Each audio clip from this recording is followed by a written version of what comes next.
Hello, all you fabulous pink flamingos, and welcome to another episode of A Little Greener, your favorite podcast all about nature, conservation, and sustainability.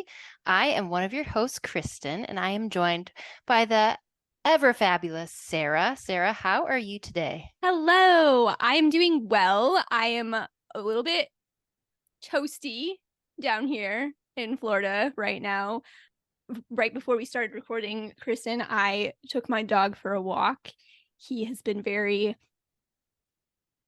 insistent about his walks as of late. We've really gotten in the habit of doing a morning walk and an evening walk, and I try to make him wait until later in the day or later in the evening to do our evening walks because it's a million degrees here. But he was like raring to go. And as Kristen knows, hopefully the rest of you listening have not been aware, but my dog also tends to be fairly disruptive while we are recording podcasts. So I went ahead and I took him for his walk pre-podcast recording to hopefully wear him down a little bit so we won't get interrupted a dozen times by a dog barking.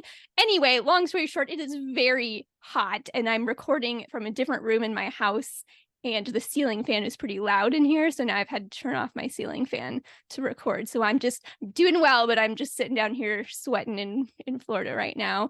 How are things up in your neck of the woods, Kristen? It is pretty good. It's been a little toasty here as well, but probably not nearly as hot as Florida. So it's been good. We've been outside lately. We've been doing lots of swimming still. Yay. School is back in session, so not quite as Crazy. much outdoor time, but Still yes, getting it it in is there. kind of crazy. I have a first grader, so that is Oh my insane. gosh. She is huge. So that's been fun. So we got to get back into the swing of things and get back on a kind of a school schedule. I can't believe she's in first grade. That just hit me. Wow. That's crazy. Yes, because you knew me pretty much from when she Yeah. was born. Yeah. And So that's just that blows my mind, just how fast the time goes. My goodness. Well, excellent. I wanted to cover some environmental news things real quick before we dove into our topic of the day. One of the things that I wanted to mention is something that we've talked about on the podcast before is an event called Tour de Turtles, where you can track sea turtles as they are after the nesting season is finishing up. So all these turtles have come up, they've laid their eggs, and now they're heading back to open ocean where we know less about what goes on in sea turtles' lives. So this is one cool event that raises awareness and also helps to sort of generate data as these turtles are fitted with trackers so we can see where they're going. And it's kind of fun. Different organizations have different turtles supporting different causes, raising awareness for different threats that sea turtles are facing. So it's kind of fun. You can get on the website tourdeturtles.org, pick your favorite sea turtle and see where they go. It looks like a sea turtle named Susie is in the lead right now. Another thing that just popped up on my news feed this afternoon, actually, so this was a last minute ad, but another topic that we've talked about previously on the podcast is our different energy sources, and we talked about nuclear fusion as a potential future energy source. We talked about it back when they first achieved what they call ignition, where they got more energy out of a reaction than they had to put in. So that's important if you're going to use something to generate energy. What I didn't realize is I guess they had been trying and hadn't been able to do that again until about a week ago. I think they achieved that breakthrough again. The same lab, the same location, they were able to finally repeat that experiment, which is another positive step forward. So I thought that was cool. And we'll have, I can put the links to both Tour de Turtles and one of the articles talking about that in our show notes. So you can check that out there. And then the last thing I wanted to mention, Kristen, I don't know if this is even making news other places. I know I've heard it down here because it's happening off the coast of Florida, but there's some record warm sea surface temperatures occurring in the Atlantic Ocean right now. So I just wanted to mention that and put it on people's radar if you haven't gotten a chance to hear about it yet. With somebody that Casey and I always talk about, Hank Green, a science communicator, put some stuff about it on his Instagram today that was really interesting. So this may be a future upcoming podcast episode, and I don't know too much about it yet, so I don't want to dive into it, but like I said, it's something that's making news, at least down here. So I wanted to put that out there for folks who are interested to take a look at what's going on in the Atlantic Ocean right now. I had not heard that yet, so thank you for sharing, and I'll have to do a little research myself. Yeah, there's some interesting stuff. So, like I said, possibly a forthcoming podcast episode there. But tonight's episode is inspired by another current event that is currently sweeping the nation and I think probably the globe. I just saw that the Barbie movie has crossed $1 billion at the box office, I think. Whoa. So yeah, Barbie is a thing right now, and Barbie was definitely a thing for me when I was a kid. So Kristen, first of all, I loved your animal lead-in today. Talking about Barbie, we have to have a pink animal to intro. Yes, and I had to throw the word pink in there just to tie everything together. I know I didn't need to say pink flamingo, but just give a little teaser. It was perfect. But my question for you is, first, I mean, I guess, did you have Barbies as a kid? What was your favorite? If so, do you have a favorite Barbie doll that you recall? I did have quite a few Barbies. In my house growing up, I had Harry Potter style, a little cubby under the stairs that I would play with all my Barbies. Like it wasn't even a finished space. It was just the little nook under the stairs for whatever reason is where I played with my Barbies. I was a strange kid, I guess. And so I had lots of different Barbies and accessories and some hand-me-downs and things. But I do remember for Christmas one year getting a very specific Barbie, and I cannot recall if I asked for this Barbie or Santa was just doing a great job that year. But it was like a rock star Barbie. She had this long sleeve, bright pink dress. She had a really bright pink guitar that glowed in the dark. She had like some glitter in her hair, and it was the it Barbie. Like I was thrilled. That was my favorite for a long time. That's a good one. Barbie was also, like I said, a big thing for me. Me and my best friend when I was a kid, who's still my best friend to this day, Megan, we would play Barbies together at each other's houses. She had a crawl space at her house, so similar to your under the stairs cubby. They had a sort of big unfinished crawl space where we would go and play Barbies at her house. She was the best. Megan was the best at building these amazing Barbie houses. And at my house, we would play in my bedroom, and we had these big like cardboard block things that we would use to build our Barbie houses. So yes, I had containers full of Barbie dolls. Oh, look at Rockstar Barbie. I had to put a picture up for you. This was my favorite. Yeah, that is not one that I had. So many Barbies out there. I looked for a picture of the ones that I was going to mention. I actually have a few. So I will say the one that I remember that comes to my mind first, I guess, is one that I can't turn up when I tried to search for it, so I don't remember what actually she was. But when I was, I think like 7 or something like that, I had to go and get a blood test done for something, and I just remember after going to get this blood test, and I think I was a little nervous about it or whatever, my dad took me to the store and bought me a Barbie. And so I remember that Barbie, and all I remember is that she had a big sort of poofy white frilly tulle skirt that part of it came off to have like a shorter skirt underneath. That's all I remember about her. I don't remember what her little title was. So that's definitely one that sticks out for me. I also had Totally Hair Barbie. Oh. Who had like hair down to her feet. Wow. And she had this really like tie-dye looking dress thing. And it was one of those things where, you could have fun doing her hair, but there comes a time, I think, for everybody that had that Barbie that eventually you had to see what she would look like with short hair. Yes. So you cut all of it was the rite of passage. hair off. So loved that one. And then I think probably The Little Mermaid. I had some, I don't even know if that was an official Barbie, but I certainly had a Little Mermaid doll, Barbie-esque doll at some point. So those might be my top three. But I had a whole collection. They were a big thing for me. So I'm excited to talk a little bit more about Barbie and kind of just toys in general tonight, and kind of look at where they stand from an environmental impact. So stick around for a discussion on Barbie.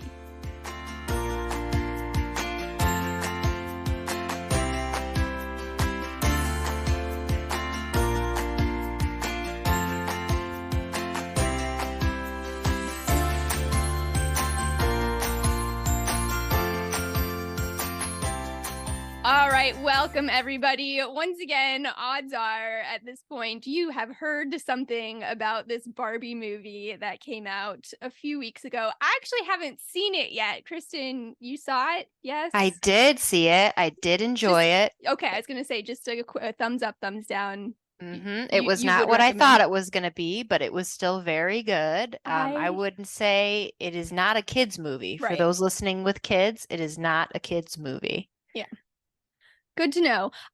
This episode really has nothing to do with the movie, so no worries there if you haven't seen it. Like I said, I haven't either. We're not really talking about that at all, but it was the inspiration for me. You start seeing all of this stuff. They had an amazing sort of media presence, I think, for this movie. So I enjoyed it. It got me, a lot of good memories associated with Barbie. And of course, I love a good current events story. So I started to think about, well, how could I tie this into the podcast? So it got me thinking that it might be interesting to look at the environmental impact of Barbie. And of course, if we're going to talk about the environmental impact of Barbie, we got to talk about toys in general, because this is not a Barbie specific impact. She's just sort of an icon, so it's easy to sort of tie this in with Barbie. So let's talk about it. How does Barbie impact the environment? It is the problem of plastic. We can't deny that there are environmental impacts associated with this. So, Kristen, we've talked about plastics on the podcast before. We're just coming out of Plastic Free July. So plastics have been maybe in the forefront of our minds a little bit lately. So can you just give us a quick sort of elevator pitch version of why we, in the environmental and conservation world, why do we talk about plastics so much? What are the issues in general with plastics? Well, you have done entire podcast episodes on this. So to keep it short and sweet, there's a lot of issues with the production of plastics and the disposal of plastics. So if you've listened to the pod, you know that making plastics requires fossil fuels. And so a lot of emissions there in the production of plastics. And then there are a lot of issues with, what do we do with the plastics when it's done? There are single-use plastics that cannot be recycled, but there are a lot of issues surrounding plastic recycling as well. And then, of course, you also have mentioned microplastics on the pod before as well.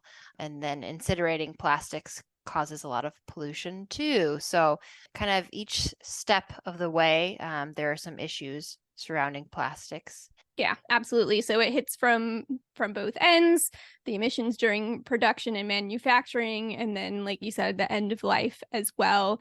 Obviously, plastics have a lot of benefits. That's why they're so widely spread. They're pretty cheap to make. They're pretty versatile. They're pretty durable.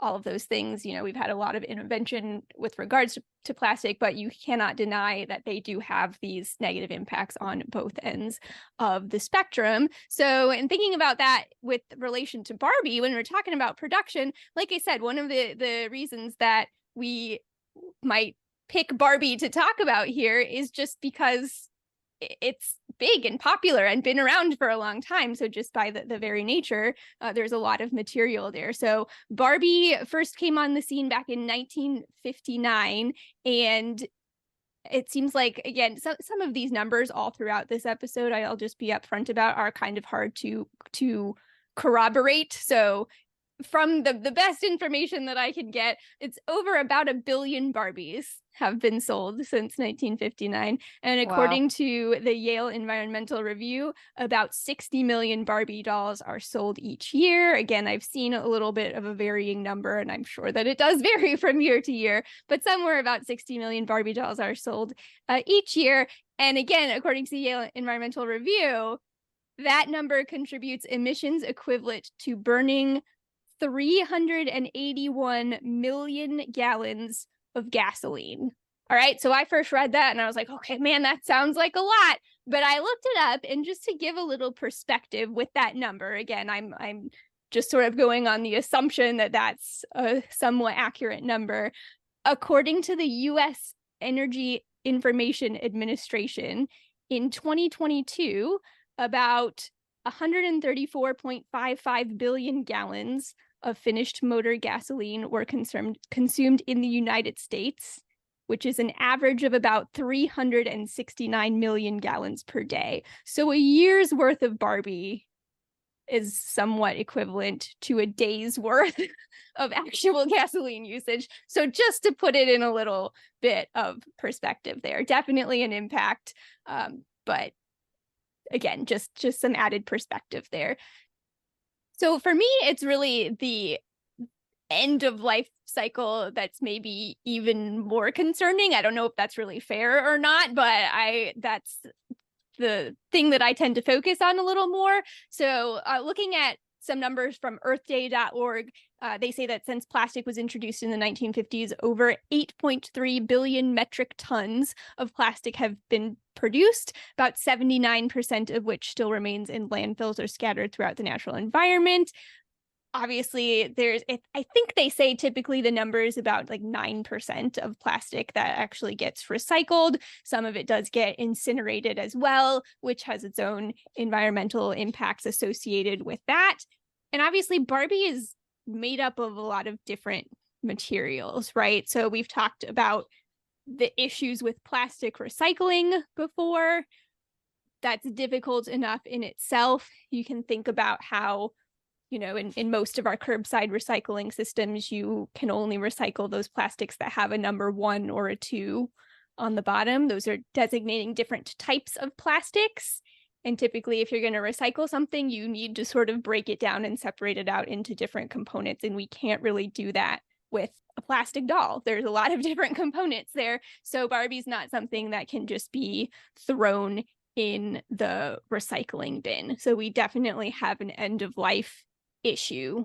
So Kristen, we touched on this in the intro. You and I both had Barbies. I had a lot. Like, I had a bin full of Barbies. So I'm curious.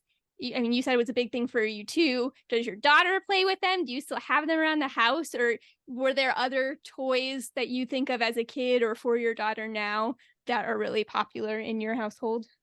She does have Barbies and she does play with them occasionally. We were fortunate enough to get them all as hand-me-downs from my aunt because my Love cousins it. are grown now, and so she has quite a bit of Barbie things, but they all have come secondhand, and you can't really even tell. Besides some of the styles of the houses and things, they all look to be in pretty good shape. So we lucked out there. But she is really into Legos as well. Mm-hmm. She really is into making jewelry right now. And both of those things are just pretty much 100% plastic Right. as well. Yeah. And I think that's the thing to keep in mind here. Again, Barbie was sort of the touch point for me here, but by no means is the only or the biggest necessarily even contributor. This is definitely a bigger issue. I think back to when I was a kid, and I think Barbie probably was my biggest sort of toy thing, but I remember all those other little dolls. We had like the strawberry shortcake dolls. I had got into the American Girl dolls, which have some fabric as well, but a lot of plastic. My Little Ponies, plastic. Just imagine walking down the toy aisle at the store. It's just, there is plastic everywhere. And again, according to the Yale Environmental Review, plastic makes up about 90% of the toy industry, although I did find from another source that 90% number is from an estimate that was done back in 2011 and is actually something that's pretty hard to determine. But just from an anecdotal standpoint and thinking about the toys that you see when you walk down the toy aisle, or thinking about the things that I had as a kid, plastic is certainly very prevalent in the toy industry. And it's not just the toys themselves either. Packaging is another part of the story. One of my big resources that I used for this episode was an article from Time magazine, and they talked about how packaging accounts for almost half of the global total of plastic waste. So it's not just the plastic doll, but it's, you know, a lot of the boxes have those like plastic window screens and things like that, or the stupid bubble packaging that takes like 5 different tools to and the jaws of life to get open. Oh, I hate opening toys. I really do.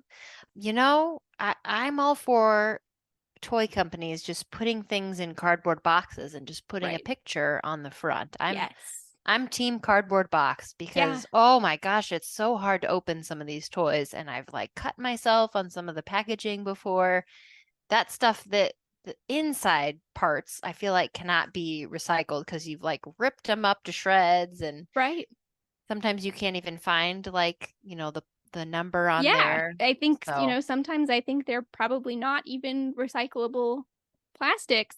So that is something that we are starting to see with companies too. And it's nice that you as a parent say that as well, because how frustrating is it? So I think, you know, if we voice the opinion loud enough that the benefits of maybe being able to show off the actual product in these clear plastic containers, that's not enough to outweigh the negatives of the environmental impact and just how darn annoying it is to try to get them open. Because that certainly is something that companies are doing, is they're looking at reducing or eliminating plastic in their packaging. So for example, some of them are. I saw a picture online of the classic toy Mr. Potato Head, of how they've switched their packaging to an all cardboard now and removed that plastic window. So it's nice to see companies making those changes as well. So with that said, with Barbie, thinking about Barbie in particular, what's Mattel's stance on the environment? Because again, I am not advocating anybody to get rid of Barbie here. Toys are important. Toys are important for child development. Toys let us have fun, and fun is important. I think Casey said on the podcast before, you know, we're not out to steal anyone's joy. You know, we all need things to make us happy.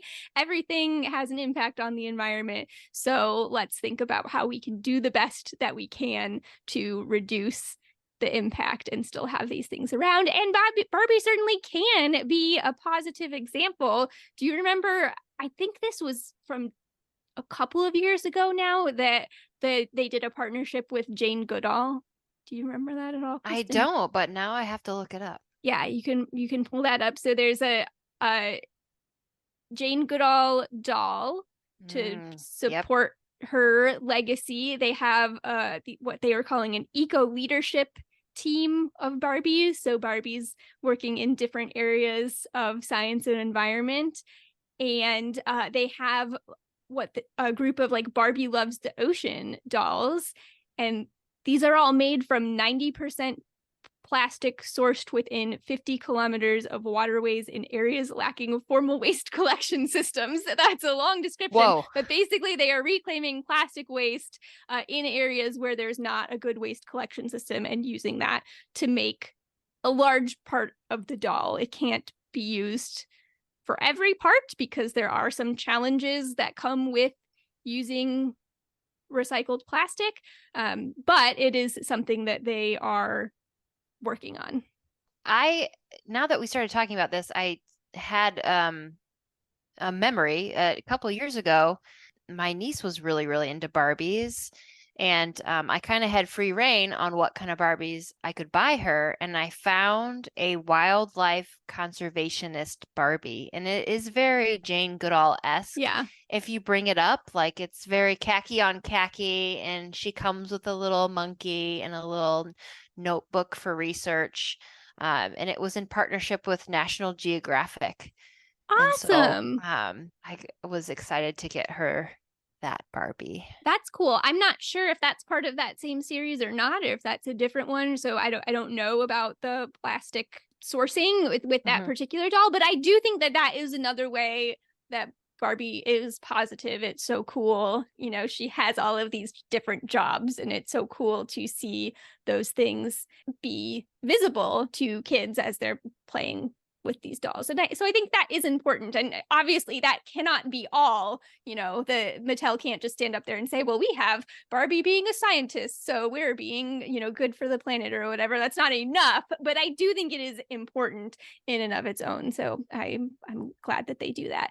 And Mattel does have some sustainability goals that you can find very easily on their website. So I'm going to share these kind of as they have them written. So one of them is to reach 95% recycled or Forest Stewardship Council certified paper or wood fiber in their packaging by 2021, which so we should be able to check that now, actually.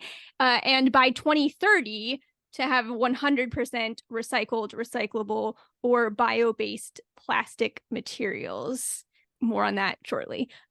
Next one is by 2030, the brand is on track to achieve 100% recycled, recyclable, or bio-based plastic materials in products and more than 75% fibers made from sustainable materials in its fashions. So with, you know, these dolls, you can't just think about the doll. There's a whole lot of accessories that come along with them. So thinking about sustainable materials for those as well. And then they do say there as well that we'll advocate for the environment using our platforms and Barbie as a role model to educate and promote sustainable everyday behaviors that will help inspire action. They also have a playback program, that's what they call it, for Barbie, Fisher-Price, Matchbox, and Mega Toys in the United States, Canada, France, Germany, and the UK. So this is a program where those things might not be recyclable, but you can send them back to the company and they will. I think that this is repurposing them. I think that they are reusing the materials, but they may also, for some of them, I know Lego has a similar thing where they will actually just reuse them. They will clean the toys and send them out to other people, underreached communities, basically. So those toys get a second life. But so Mattel does have this playback program for some of their toys. A lot of good goals here. Something I just wanted to note, and you know, maybe I'm being too critical here, is that when you were doing your research, did they list any like sustainability reports or anything that gave feedback on where they were at with some of these goals? Yeah, it's funny that you say that because I actually didn't even register until I was reading it out that one of those dates had already passed. So I would have to pull up their website again, to be perfectly honest. Just in the time that I was using to put this episode together, I did not go back and see it. They do have a whole sort of environmental sustainability page, but I would be curious to go back and see if they do or not. So Yeah. I was just curious because it said 2021, so it'd mhm. be cool to kind of have an update on that. And then the other thing I noticed is that they said some of these goals they wanted to have either 100% recycled or 100% recyclable, and that's very different. Yes. And I don't have enough knowledge to tell you which one is better than the other, since plastic is not infinitely recyclable in most circumstances. And so I don't know if it's better to be using recycled materials or making something that is recyclable in itself. Like I Yeah. don't really know which has a better environmental impact, but it's just interesting that they put both in there Right. as options for them. Yes. No, I think that this is great because I read these and I was like, oh great, you know, they're covering their packaging and their materials. But I think the more closely you read it, the more that you recognize how there's some room here. And I hope that they do have more information available because we do need to get more specific in some of these things. And I don't know either. Like I'm sure there's a whole bunch of industry limitations, and I don't know if you can make a Barbie that is actually recyclable. So if you can make her from recycled materials, then that might be the best that you can do right now. So I think perhaps that the reason they're including all of those is because they're covering a lot of bases. They're making a lot of different things. So they might be making things recyclable where they can and making things out of recycled materials where they can't. So I think there's some room for some flexibility there, but I think at some point, we do have to get more specific and see, are they actually achieving these goals? What things are actually recyclable versus recycled? Are they, the things that they're making recyclable, are they actually recyclable for the general public? We've talked about that before, how sometimes companies will say something is recyclable, but we actually cannot put it in our curbside recycling program. Right. So that's another thing to think of.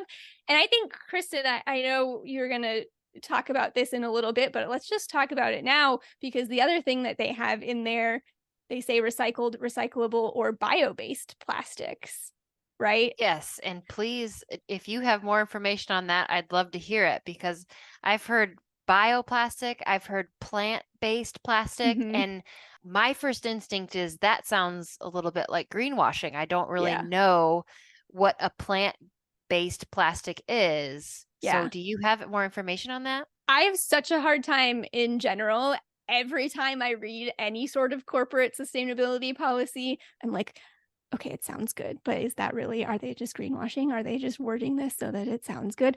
And I have I want to assume the best from everybody, but then I'm also just inherently anxious and feel like, there's this whole second guessing thing that happens in my brain. I don't know that much about bio-based plastics. I would love to also do an episode on this in the future. But yes, it is plastics that are made out of biological materials. So it does, I think, they just put that bio there and it just sounds inherently, yes, that must be better for the environment, because it's not made out of fossil fuels, right? And so we talked about that from the beginning as being one of the issues, is that plastics are a petroleum-based product and that causes issues from the fossil fuel use. So this is not made from fossil fuels, so that must be better, right?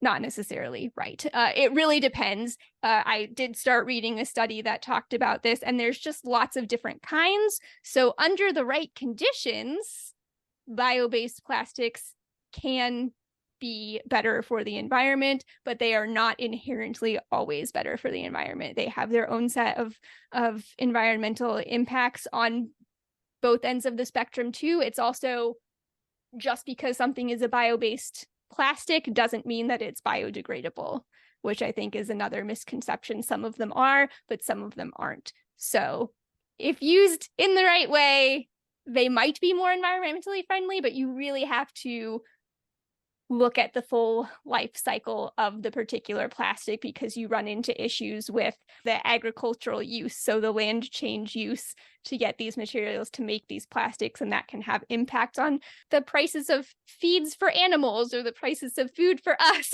all sorts of different things that you start getting in there. So it is definitely good when you're looking at these sustainability statements to read them with a little bit of a critical eye. Great to acknowledge when companies are trying and taking steps and moving forward, but also great to question, what are they really saying here in these statements? This might be a future podcast episode, because this is just fascinating to me and not something I really put a lot of thought into before now. Yeah. So many future episodes. I feel like we need to be making a list. Should I be writing this down? Yeah. So again, I don't think that these goals are perfect, but I think it's good that they're out there.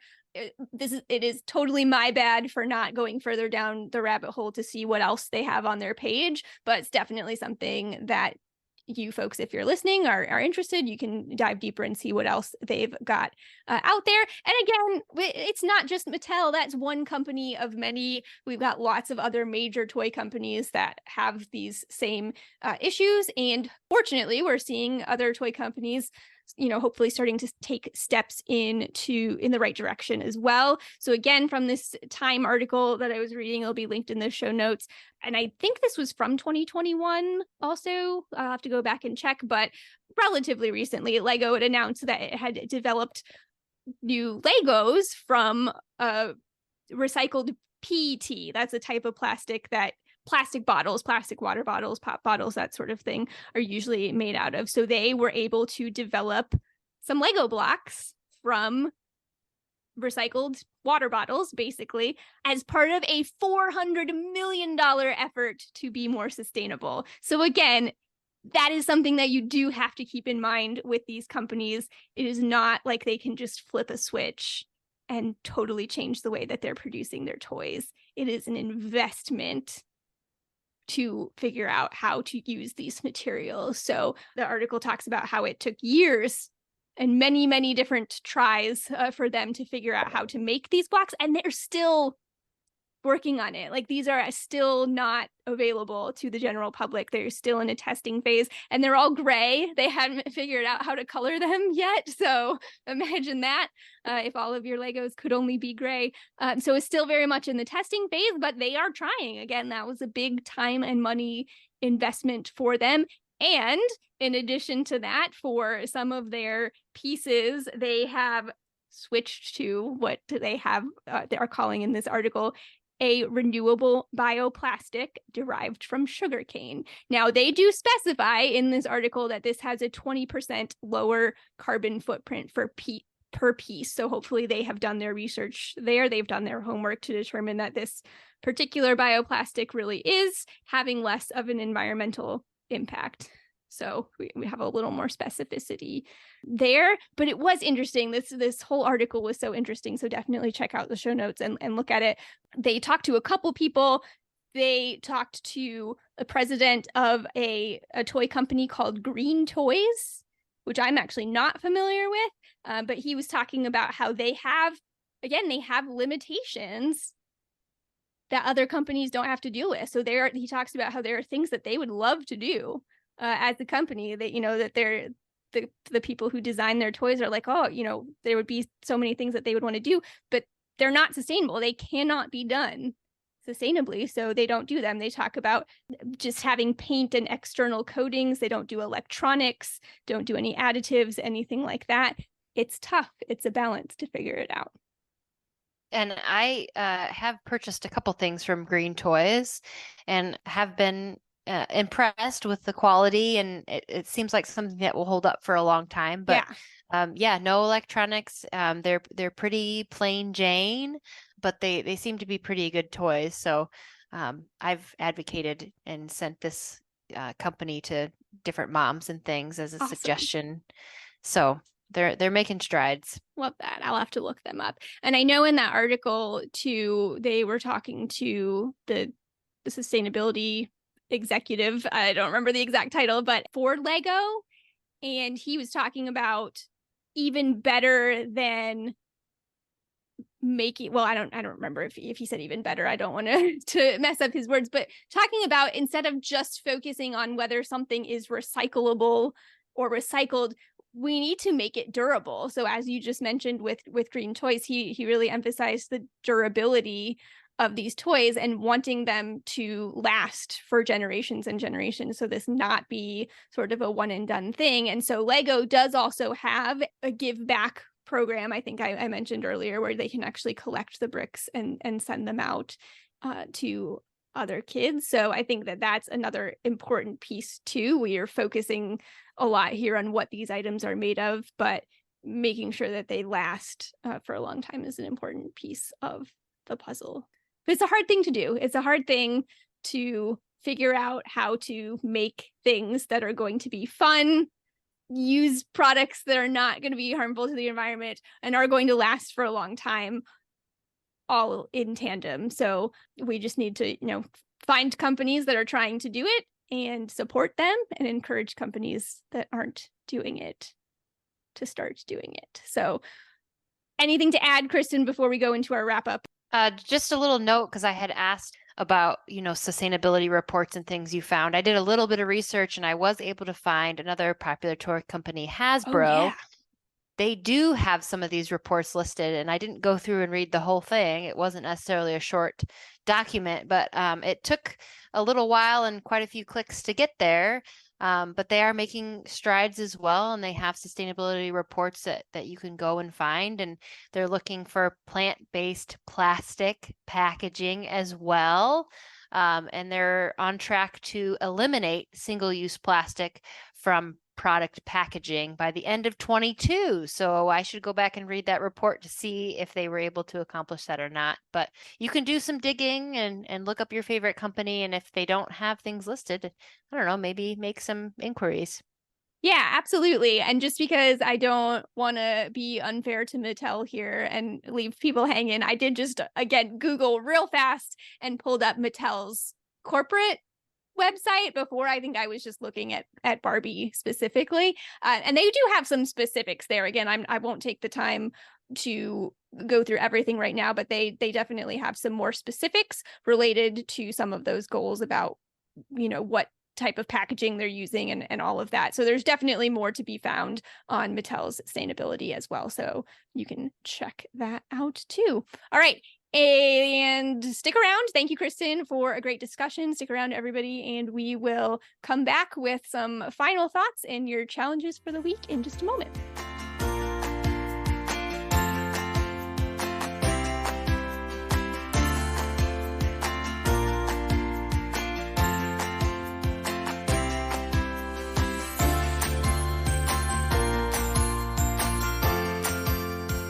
All right. Thanks for listening, everybody. Hope you enjoyed our discussion this evening. Kristen, this is a tangent, but did you ever use the Nike Run Club app when I you were? did. Did you ever listen to Coach Bennett at all? One of the I don't coaches think so. No. Oh, dang, you got to check him out. I follow him on social media too, and I love him. He's so great. He's so inspirational, but he'll always do this thing where he'll be like, he'll talk about something that's super inspirational, like I said, and then he'll be like, this is about running, but this is not about running. I don't know if that's exactly how he says it, but it sticks in my brain. So tonight's episode was about Barbie, but it's also not about Barbie, right? This is just really another reminder to be mindful about our priorities. And we recognize that our actions, the things that we buy, have an impact.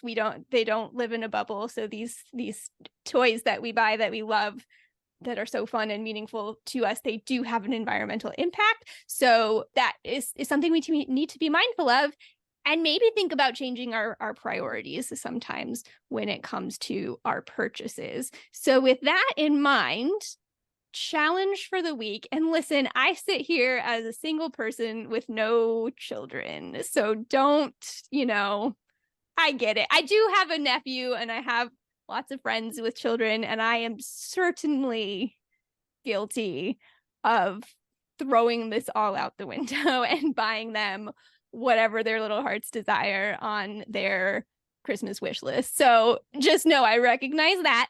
But again, this is a thing to keep in mind. So consider, if you can, eco-friendly toy options.